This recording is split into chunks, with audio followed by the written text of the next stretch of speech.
this street right here today is called Randolph, but in the early 1800s it was known as Grissel's Alley. And this is one of the streets that Mathew Ivory lived on. I want to say right offhand it was like 1802, I believe, in the city directory showed that he lived here.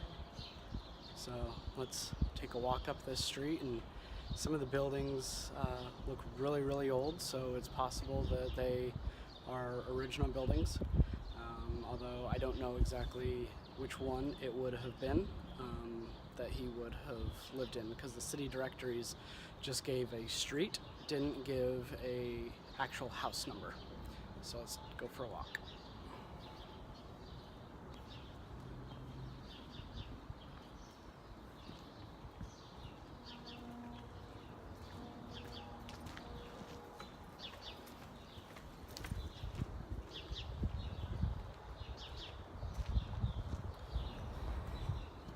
Some of the buildings, like this one that we see, the front facade, there's stucco, looks pretty newer, especially the one next to it, looks really new.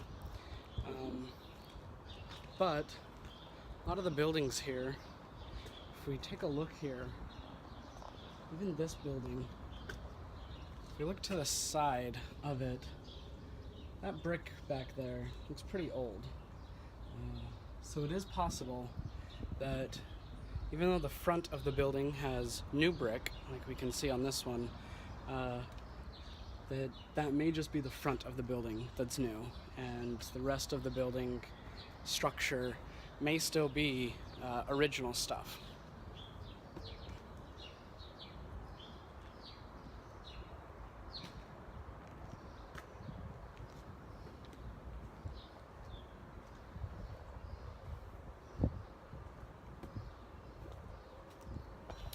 And on this side of the street, I should have looked over here as well, there's a parking lot over there.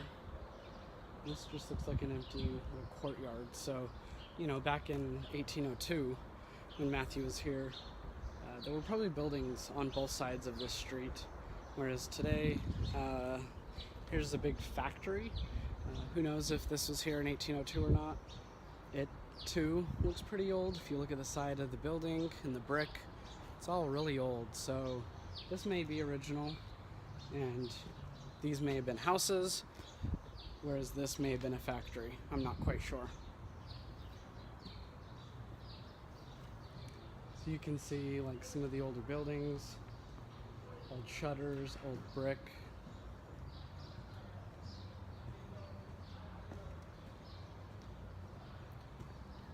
So as we're getting to the end of this street, which again today is called Randolph, back then it was Grissel's Alley. You get to the end of it, to the T here, and this T, this street here, looking down that way, and looking down that way, this street,